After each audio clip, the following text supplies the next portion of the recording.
Mr. Prime Minister, Mr. Defense Minister, General, allow me to introduce myself. My name is François Rousseau.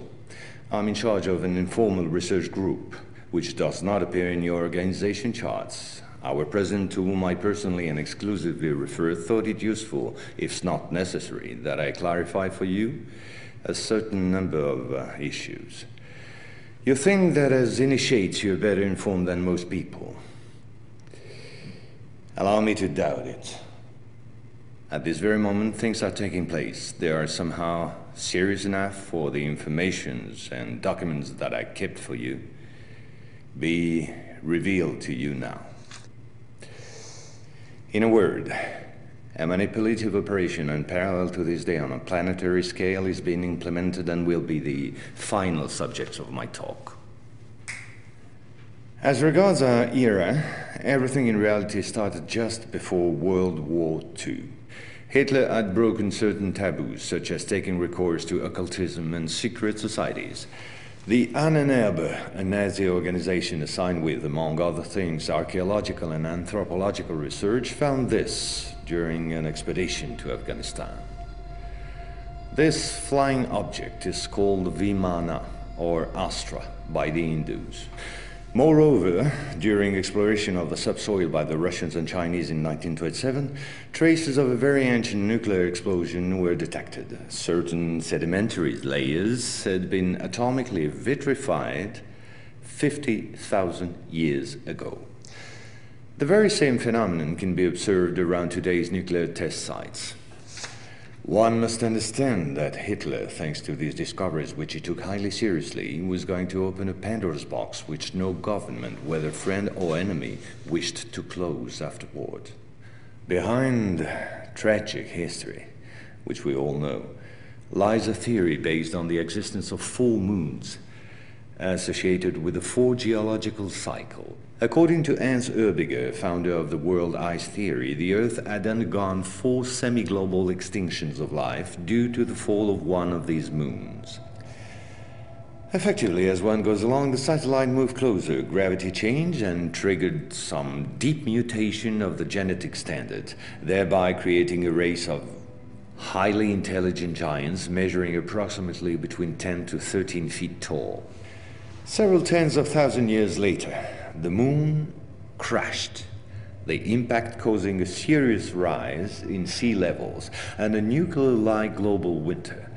This race of giants was to disappear due to a terrestrial gravity which had grown too powerful and incapacitating for their unusual size. Hitler was initiated to these doctrines, and contacts with Tibet in particular were frequent. The Nazis sought contact with the survivors of ancient civilizations, holders of ancient technologies like the previously described Vimanas. One of these civilizations spread out over the entire planet more than 600 pyramids made of stone, earth, and even iron. These pyramids are almost all pointed in the same direction, all have the same proportion as number pi, and all situated in magnetotelluric nodes. The oldest are in Asia. 2 of them are submerged, one south of Japan at Okinawa, another south of Cuba. These 2 were built about 12,000 years ago. I began by this more archaeological reminder for this reason. Our civilization is the 4th of the cycle which I described previously. Yes, I know that might well hurt our pride. We're neither the first nor the last. One must understand that the study and understanding of several recovered prototypes were the absolute priority to ensure Nazis' domination over the skies. The Allies, in parallel, focused on mastering atom and creating the first nuclear bombs. These secret bases were the center of all research supervised by the Nazis. In one of these bases worked Victor Schauberger, father of the Nazis' UFOs. Schauberger headed the Real Society in charge of anti-gravitational research. He died in 1958 in Texas, while working under protection of the United States on the improvement of his own flying saucers, which have since become American. You will quickly understand that 70% of unexplained aerial phenomena are human in origin and in no way extraterrestrial. Once World War II was over and Nazi technology had been systematically plundered by both Americans and Russians, the first challenge was to carry on and even complete the Nazis' research in great secrecy. The program, called Project Rainbow, especially known for the Philadelphia experiment, was the immediate proof. Mathematician von Neumann, who collaborated with Albert Einstein and Nikola Tesla on behalf of the Navy, succeeded in accidentally teleporting a Cannon-class destroyer escort, the USS Eldridge. These photos, supplied by Morris K. Jessup before his suspicious death, are rare testimonies for this unique experiment. In the same time, the first Indo-Aryan technology prototype trials did not go by unnoticed. The military had come up with a more efficient parade than secrecy. At about the same period, Kenneth Arnold, US Air Force pilot and CIA agent, launched the greatest operation in manipulation ever concerning the existence of UFOs. Making people believe they didn't exist was not the right solution and clearly insufficient. Discrediting enemies and frightening the population by systematic misinformation proved far more efficient. UFOs and parahuman belong henceforth to the movies, television, and collective paranoia, and not to the realm of scientists, as it should have been the case. In May 1947, the American Secret Services discovered the existence of an ancient terrestrial UFO secretly recovered by the Russians, which had crashed into the Altai Mountains along their border with Mongolia. Tension between the two blocs immediately rose a serious notch.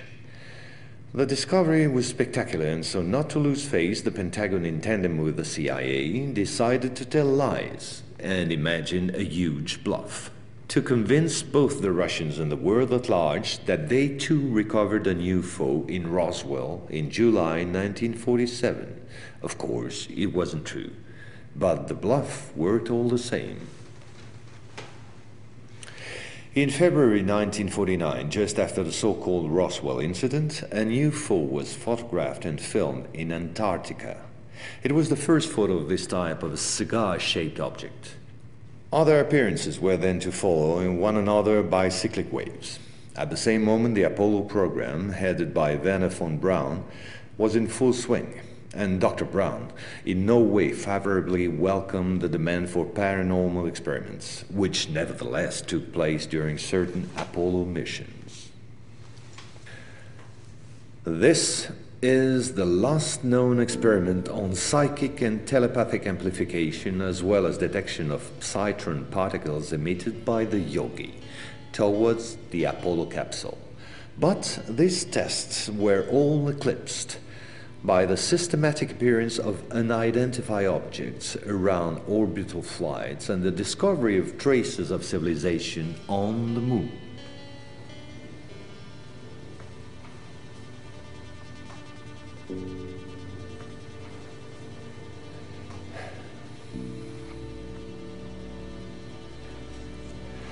NASA had to face an avalanche of data and embarrassing proofs. The only solution was to put everything under the cloak of defense secret. In 1971, the Jason Directive set up a special retouching service whose purpose was to erase all signs of civilizations or ruins on the moon, especially in those photos intended for the general public and the press. In June 1965 has appeared this in a satellite report in the area of Deception Islands, south of Argentina. The Russians tried to sabotage the refloating operation in vain, despite the violence of the confrontation. The flying object was finally brought back to Edwards Air Force Base in California. And 10 years later, the first anti-gravitational drone using magneto-hydrodynamic propulsion, or MHD, made its debut test flight in the desert around Edwards Air Force Base, where a number of prototypes came into being. The Belgians got a small glimpse of so-called UFOs in 1989 and 1990.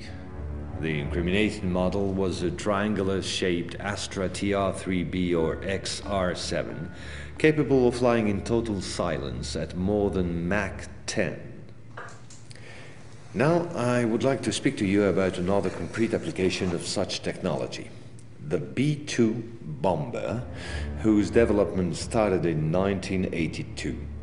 The official B-2 stealth bomber, which flew for the first time in 1989, was to serve as cover for another unconventional B-2 to be built in parallel.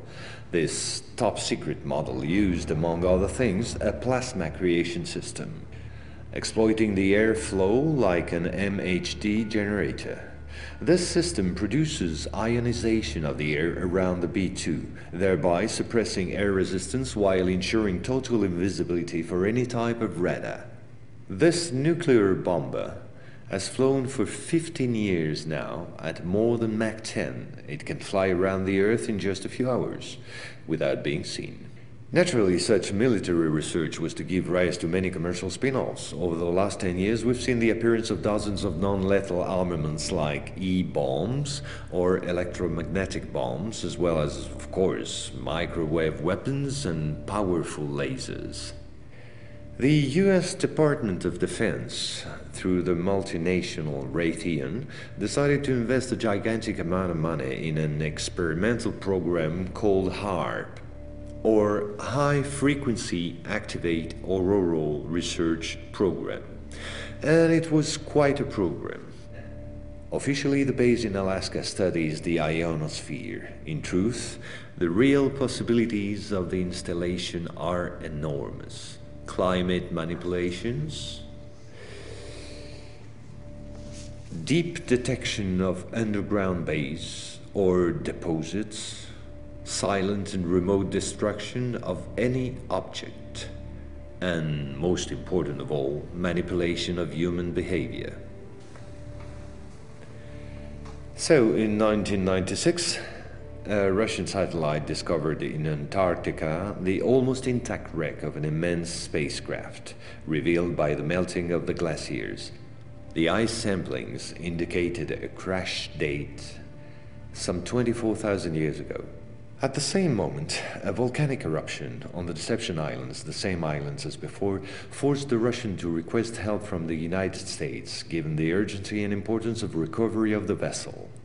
In the end, they suddenly dropped it all and evacuated the zone in panic. The device was finally destroyed by the Russians, extremely upset by the situation, which was no longer working to their advantage. No country will have such opportunity again.